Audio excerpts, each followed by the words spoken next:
Oke, kembali lagi dalam kuliah online Kimia Dasar B. Pada kesempatan kali ini kita akan membahas soal-soal yang berkaitan dengan topik kesetimbangan kimia. Soal-soal ini merupakan soal-soal yang sudah diujiankan pada semester yang lalu ataupun pada tahun-tahun sebelumnya. Nah, mari kita lihat untuk soal yang pertama. Asam hipoklorit (HOCl) adalah asam lemah yang biasanya digunakan sebagai bahan dasar pemutih ya. Bahkan sekarang asam hipoklorit ini juga digunakan sebagai bahan dasar untuk disinfektan ya. Bahan dasarnya itu hipoklorit.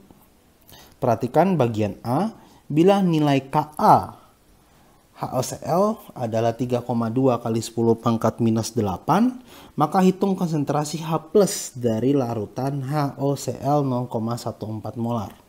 Nah, perhatikan ya. Kita buat dulu reaksinya.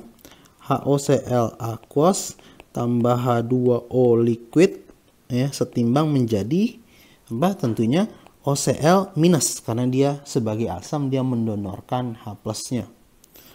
Ya, aqueous tambah H3O plus aqueous seperti ini. Perhatikan kalau kita buat table of ice, ini akan menjadi 0,14 minus X, 0,14 minus X, plus X, X, dan X. Nah, perhatikan, maka kita akan dapatkan nilai Ka sebesar 3,2 kali 10 pangkat minus 8. Ya. Ini akan sama dengan X kuadrat, konsentrasi H3O plus dikali konsentrasi konsentrasi H3O plus dikali konsentrasi OCl minus, dibagi konsentrasi HOCl, ya, 0,14 minus X. Nah, tetapi kan kita tahu bahwa konsentrasi awal asamnya adalah 0,14. Dan 0,14 ini lebih besar daripada 1000 dikali Ka. Ya. Ka-nya saja ordernya 10 pangkat minus 8. Sehingga kita bisa eliminasi, kita bisa abaikan minus X di sini. Menjadi 0,14 saja. Ya. Sehingga langsung ya, X akan sama dengan akar, Oke, saya hapus ini saja. Sehingga kita akan dapatkan X sama dengan akar dari Ka per 0,14. Ya, dimana akar dari 3,2 kali 10 pangkat minus 8 dibagi 0,14. Kita akan dapatkan nilai sebesar 6,69 kali 10 pangkat minus 5 molar. Ya, dan X ini tentu saja kalian tahu adalah konsentrasi H+-nya atau konsentrasi H3O+, sama saja kan? Seperti itu. Nanti kalau kalian ditanya pH-nya bagaimana, Pak? Ya sudah, tinggal minus log 6,69 kali 10 pangkat minus 5, ya. Kalian akan dapatkan sebesar 5 minus log 6,69 ya, sekitar 4,17 pH-nya. Seperti itu. Oke, sekarang kita pindah ke B. Dalam suatu gelas kimia terdapat campuran 50 ml HOCl 1 molar dan 50 ml HCl 0,5 molar ya. Tentukan nilai pH larutan tersebut. Oke, kita campur antara asam lemah dengan asam kuat. Nah, berarti kan sebenarnya tidak terjadi reaksi ya. Kalau kita campurkan asam dengan basa baru terjadi reaksi asam basa. Tapi kalau asam lemah dengan asam kuat itu tidak terjadi reaksi. Nah, perhatikan. Ketika dicampur maka kan volumenya bertambah, konsentrasi akan berkurang. Oke, contoh misalkan untuk kita hitung dulu mol dari HOCl. Ya, itu kan akan menjadi 50 milimol bukan? Kan 50 mili kali 1 molar. Dibagi dengan volume yang baru, gabungan ini dan ini 100 ml. Kita akan dapatkan 0,5 molar. Begitupun dengan NaCl. Kita akan dapatkan ini adalah 25 mmol dibagi 100 ml 0,25 molar seperti ini. Nah, jadi ada konsentrasi yang baru. Kenapa? Karena kompensasi dari penambahan volume larutan. Kalau seperti ini sebenarnya kita hanya tinggal menghitung ya. Kita hanya tinggal menghitung pH dari larutan asam kuat saja. Oke, kita abaikan. Kan sudah pernah dibahas di kuliah sebelumnya kan, kita abaikan asam lemahnya. Sehingga pH-nya atau konsentrasi H3O plus-nya dulu sama juga dengan konsentrasi HCl-nya 0,25 molar. Maaf, ini harusnya konsentrasi ya. Saya ganti dengan C, saya ganti dengan C, concentration. Ya. pH-nya langsung minus log 0,25. Sama dengan berapa? 0,602 seperti ini. Ya. Loh Pak, kok kita abaikan sih? Ini kan juga asam. Kenapa kita abaikan? Perhatikan sekarang. Ya, kita hitung konsentrasi H3O+ yang berasal dari HOCl ya. Oke, kita langsung pakai akar Ka per 0,5 karena aturan yang sama dengan ini, 0,5 lebih besar dari 1000 Ka. Kita akan dapatkan 3,2 kali 10 pangkat minus 8 per 0,5. Oke. Akan kita dapatkan seperti ini. Maka konsentrasi H3O+ yang berasal dari HOCl adalah 2,53 kali 10 pangkat minus 4 molar. Oke, perhatikan kan nilainya kan sebenarnya jauh lebih kecil daripada ini 0,25. Oke, sekitar 1000 kali lebih kecil, sehingga bisa kita abaikan. Kita langsung hitung menggunakan konsentrasi H3O+ dari asam kuat saja. Dan perhatikan juga bahwa sebenarnya konsentrasi H3O+ dari HOCl di sini realnya juga tidak seperti ini. Realnya pasti akan lebih rendah. Kenapa? Karena kan dalam kesetimbangan ini kita tambahkan H3O+ kan yang berasal dari HCl. Sehingga kesetimbangan pasti akan bergeser ke kiri. Akibatnya apa? Konsentrasi H3O+ yang berasal dari HOCl pasti lebih rendah lagi dari ini.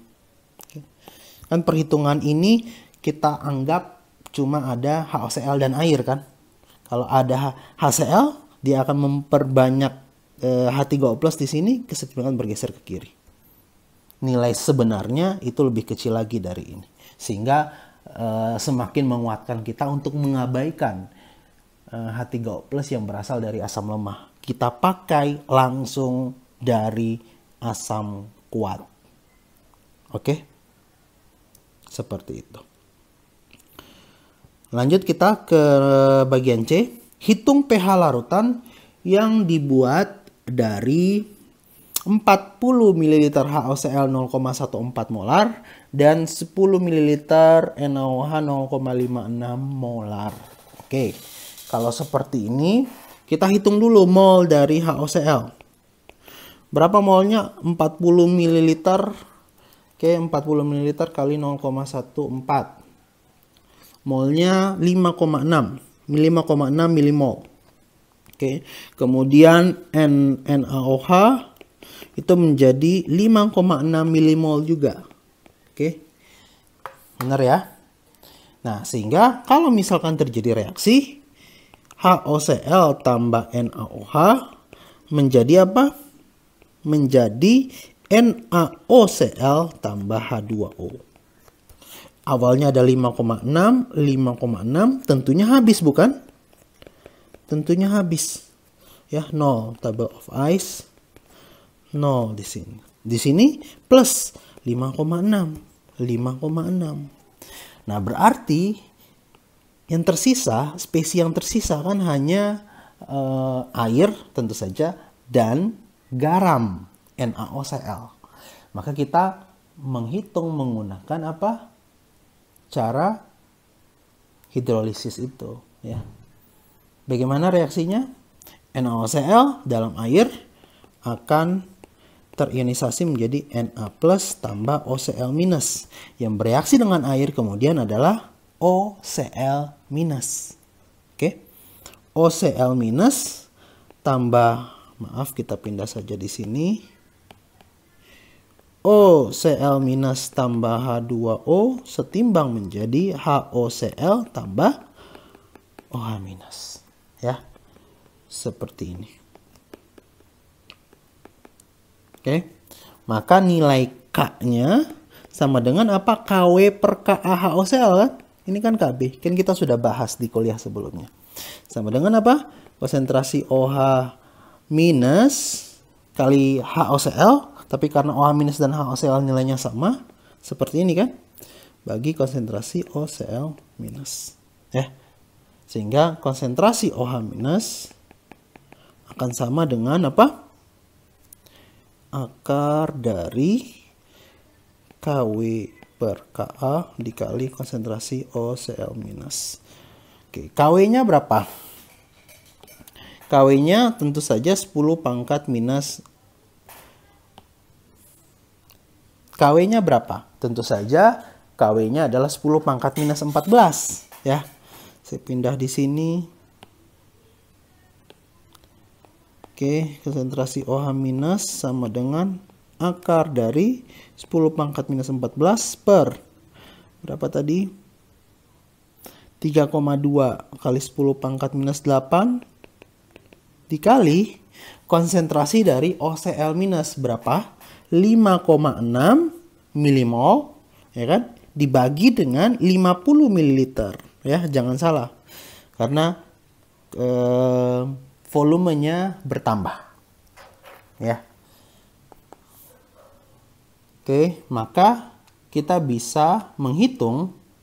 Oke, maka kita bisa menghitung dengan cepat menggunakan kalkulator berapa konsentrasi dari OH minus.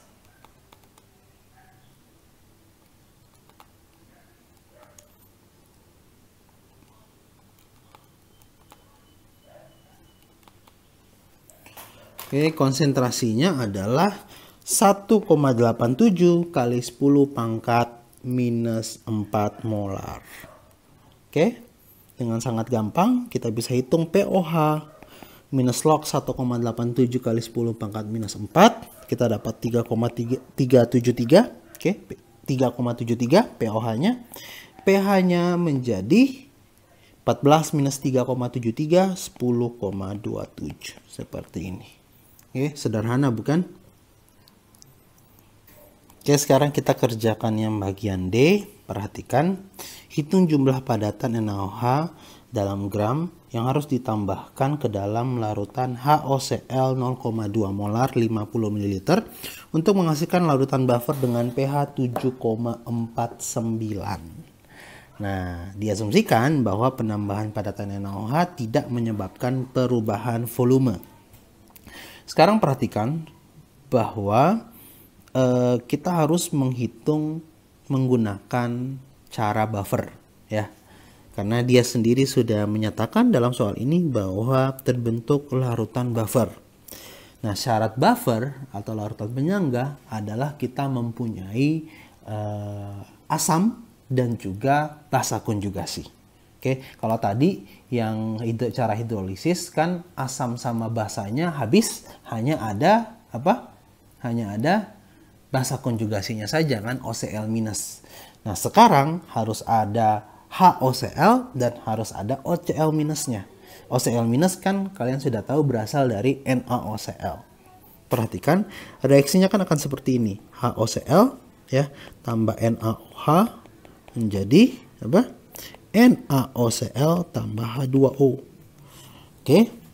HOCl awalnya sebesar 0,2 molar kali 50 ml. Itu sebesar 10 milimol ya, 10 milimol. Oke, kemudian dia akan menjadi minus X ya, table of ice minus X, 10 minus X ya. Dan NaOH harus habis ya, NaOH harus habis.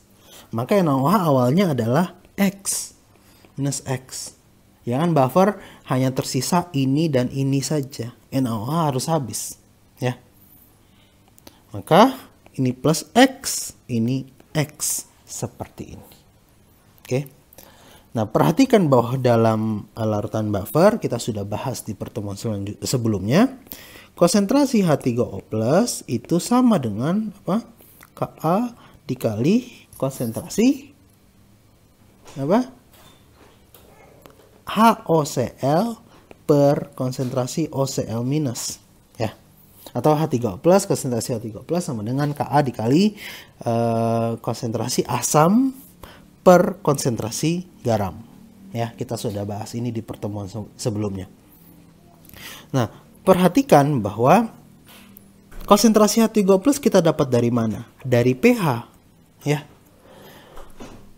Konsentrasi H3O+ sama dengan 10 pangkat minus pH.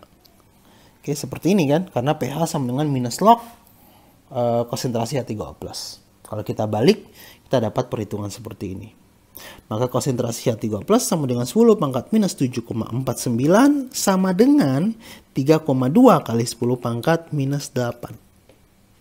Ya. Sehingga di sini 3,2 kali 10 pangkat minus 8 sama dengan Ka-nya berapa? Ka-nya juga sama kan? 3,2 kali 10 pangkat minus 8 dikali konsentrasi HOCl. Berapa? 10 minus X per volume. Ya. Per konsentrasi OCl minus X per volume. Maka volumenya kan bisa kita coret. Ya. Volumenya bisa kita coret jadinya. Seperti ini. Ya. Maka kita akan dapatkan 10 minus X per X sama dengan 1. Ya. 10 minus X sama dengan X. Maka X sama dengan 5. Ya.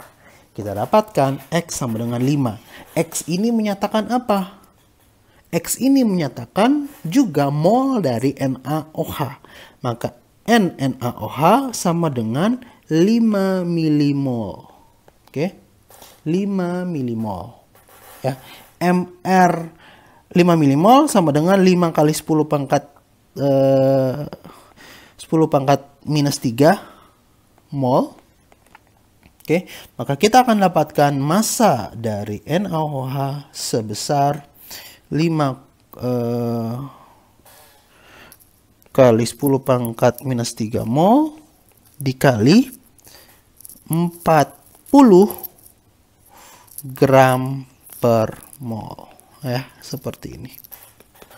Kita akan dapatkan massa dari NaOH yang harus ditambahkan ke dalam larutan HOCl 0,2 molar 50 ml untuk menghasilkan larutan buffer dengan pH 7,49 adalah 0,2 gram. Seperti itu. Nah, selanjutnya bagian E. Perhatikan larutan HOCl dapat dihasilkan melalui reaksi gas Cl2 dengan air seperti pada persamaan berikut. Hitung pH larutan tersebut bila konsentrasi HOCl 0,065 molar. Tentunya ini kan adalah HOCl yang dihasilkan dari reaksi ini kan, Cl2 ditambah H2O. Maka ini kan sebenarnya HCl kan ya. Ini HCl kan. Maka sebenarnya konsentrasi HCl yang dihasilkan kan juga 0,065 molar. Ya. Nah, berarti sekarang ada asam kuat dan asam lemah. Lagi-lagi kita abaikan asam lemahnya, kita ambil yang asam kuat saja. Oke, sehingga konsentrasi H3O plusnya menjadi 0,065 molar. Oke, maka pH-nya langsung minus log 0,065 ya, sama dengan 1,187. Sesederhana itu. Oke, selanjutnya kita lihat soal yang berkaitan dengan ini kesetimbangan kelarutan ya.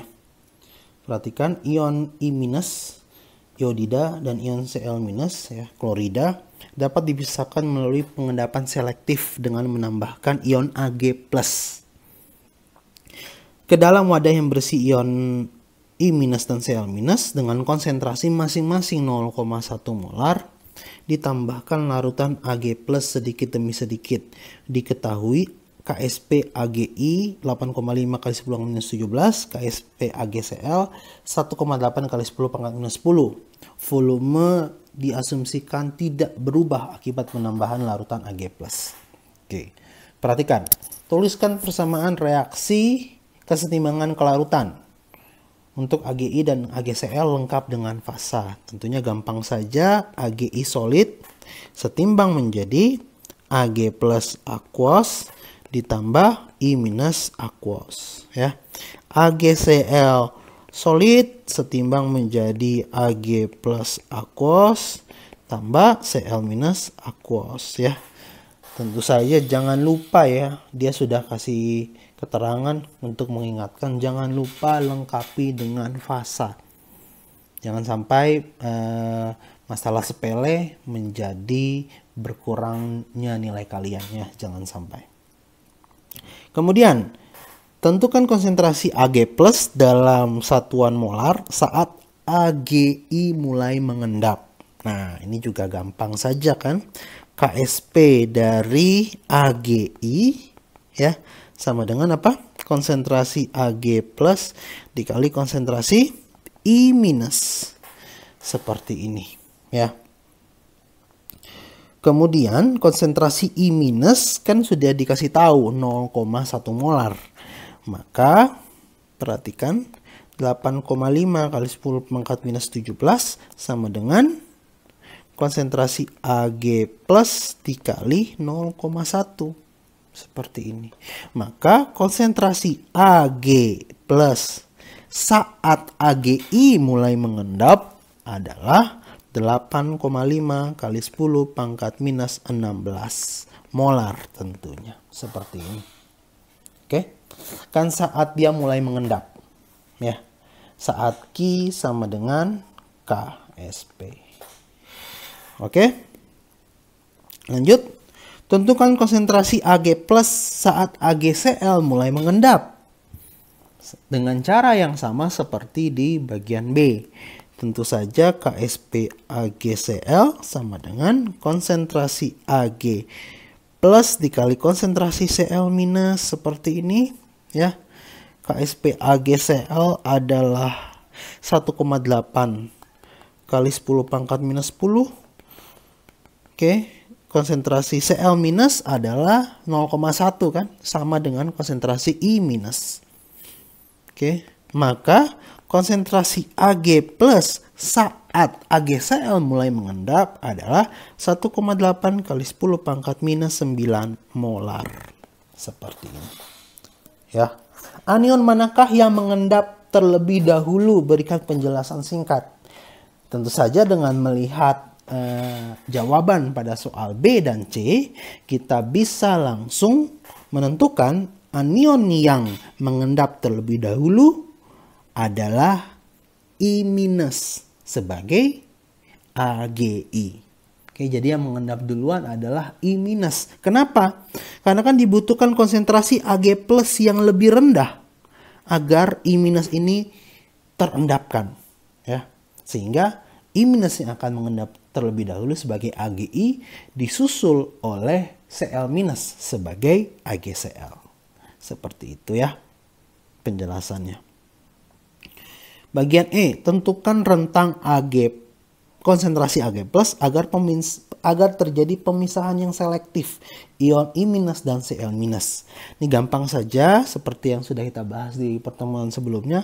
Kita buat misalkan garis bilangan seperti ini. Sebelah kanannya adalah kenaikan konsentrasi Ag+, ya. Pertama saat AgI mengendap dulu. Berapa? 8,5 kali 10 pangkat minus 16. Kemudian ya, saat AgCl mulai mengendap, itu 1,8 kali 10 pangkat minus 9. Maka disinilah rentang di mana kita dapat memisahkan secara selektif ion I- dan Cl-. Kenapa? Karena pada kondisi ini hanya AgI yang mengendap. Ya, lewat dari 1,8 kali 10 pangkat minus 9, maka AgCl mulai mengendap. Ya, kita juga bisa tuliskan seperti ini. 8,5 kali 10 pangkat minus 6, ya, kurang dari konsentrasi Ag+, kurang dari konsentrasi, 1,8 kali 10 pangkat minus 9. Kurang dari 1,8 kali 10 pangkat minus 9. Seperti itu.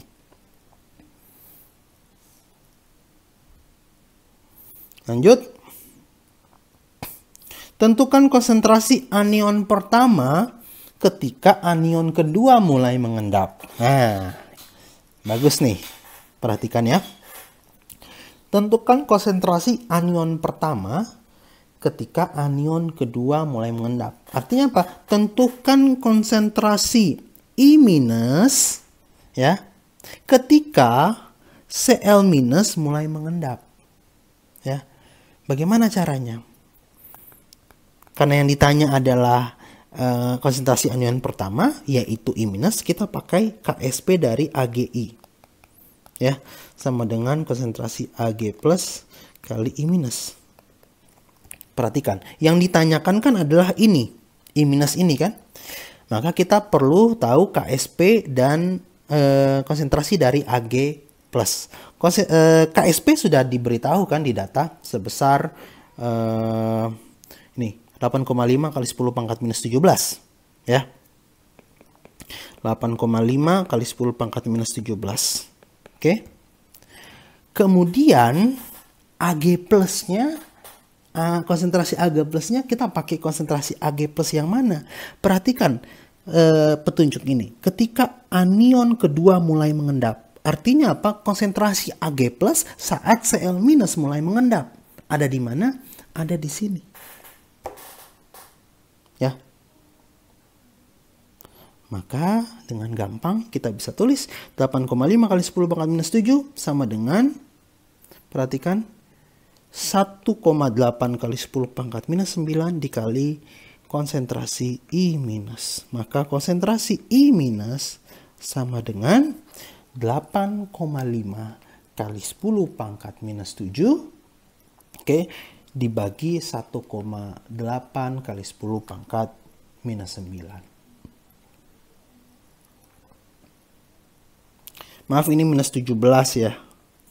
Seperti ini kita ulang, 8,5 kali 10 pangkat minus 17 dibagi 1,8 kali 10 pangkat minus 9.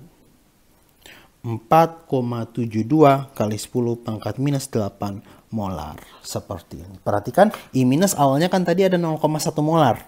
Ya, saat Cl- mulai mengendap, konsentrasi dia tinggal 4,72 kali 10 pangkat minus 8 molar. Karena sebagian besarnya sudah terendapkan.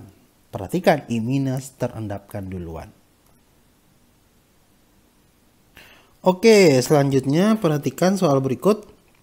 Batu ginjal mengandung endapan kalium oksalat CaC2O4 dengan nilai Ksp 2,3 kali 10 pangkat minus 9. Hitung kelarutan molar kalsium oksalat.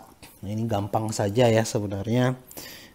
CaC2O4 solid setimbang menjadi Ca2 plus tambah C2O4 2 minus, ya.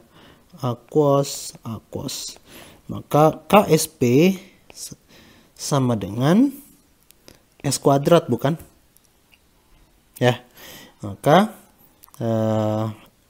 kelarutannya menjadi akar dari 2,3 kali 10 pangkat minus 9 ya.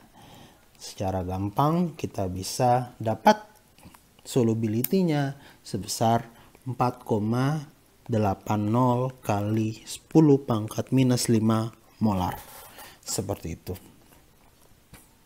Tentukan massa dalam miligram ya. Kalsium oksalat maksimum yang dapat larut dalam 250 ml air. Tentunya kita hitung dari solubility-nya kan. Kita hitung dari kelarutan molarnya. Ya. Maka perhatikan mol dari CaC2O4 akan sama dengan 4,80 kali 10 pangkat minus 5 M. Oke. Dikali dengan 250 ml air. Ya. Kita akan dapatkan ya 0,012 milimol. Ya, katakan kita kali dengan mililiter. Ya. Sudah dapat milimol, tinggal kita cari masanya kan. Massa CaC2O4 sama dengan 0,012 milimol ya dikali mR dari CaC2O4 ya.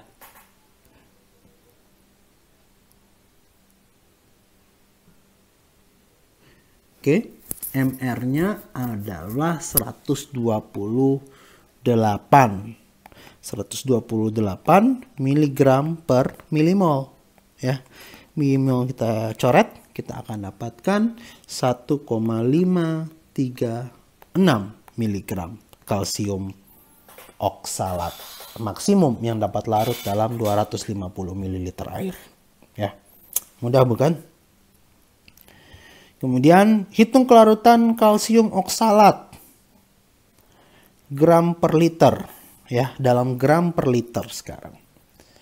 Dalam larutan CaCl2 0,001 molar. Nah, ini kan sebenarnya efek ion senama bukan?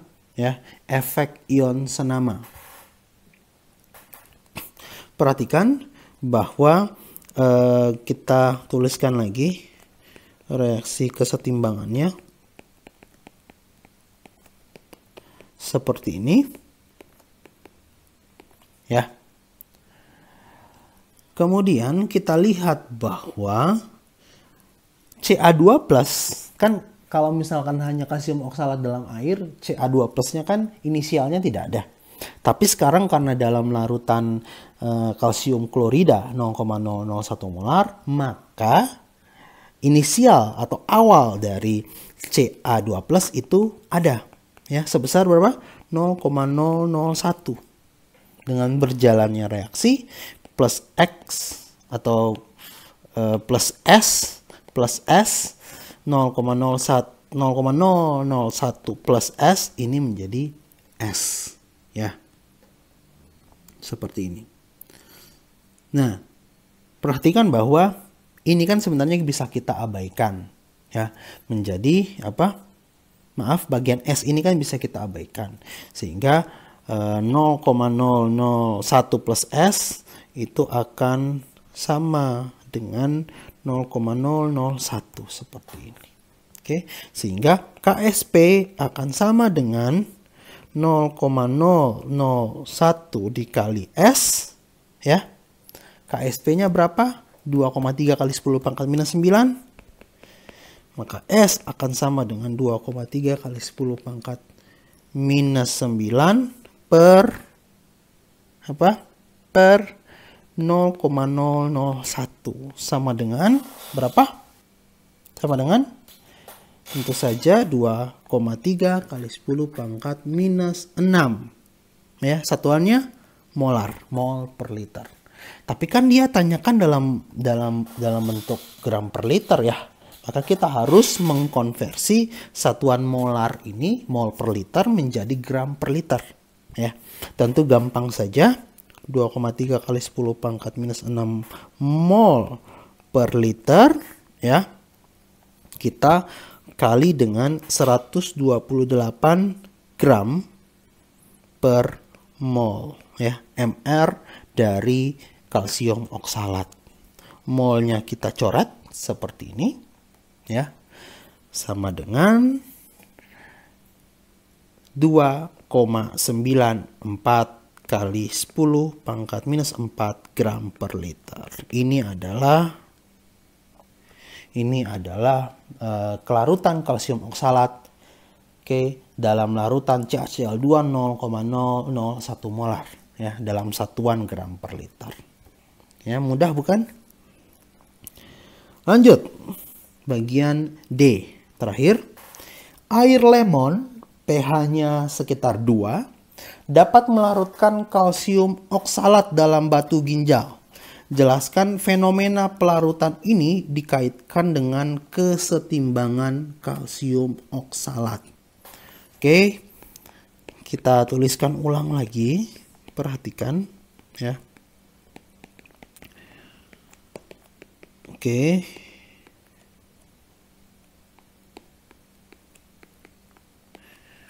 Perhatikan. Air lemon dapat melarutkan kalsium oksalat dalam batu ginjal. Kenapa? Karena air lemon itu ya asam tentunya, pH-nya 2. Dia mengandung apa? H+. Oke, dia mengandung H+. Dengan adanya H+, maka C2O42- atau ion oksalat ini akan larut menjadi H2C2O4, asam oksalat. Ya. Jadi kehadiran H+ akan bereaksi dengan ion oksalat menjadi asam oksalat yang larut dalam air. Akibatnya apa? Sebenarnya kan kita sedang menurunkan konsentrasi atau menurunkan jumlah dari C2O42-. Karena sebelah kanan berkurang, tentu saja reaksi akan bergeser ke sebelah kanan. Akibatnya apa? Makin banyak kalsium oksalat yang larut ya. Kesetimbangannya bergeser ke kanan. Seperti itu.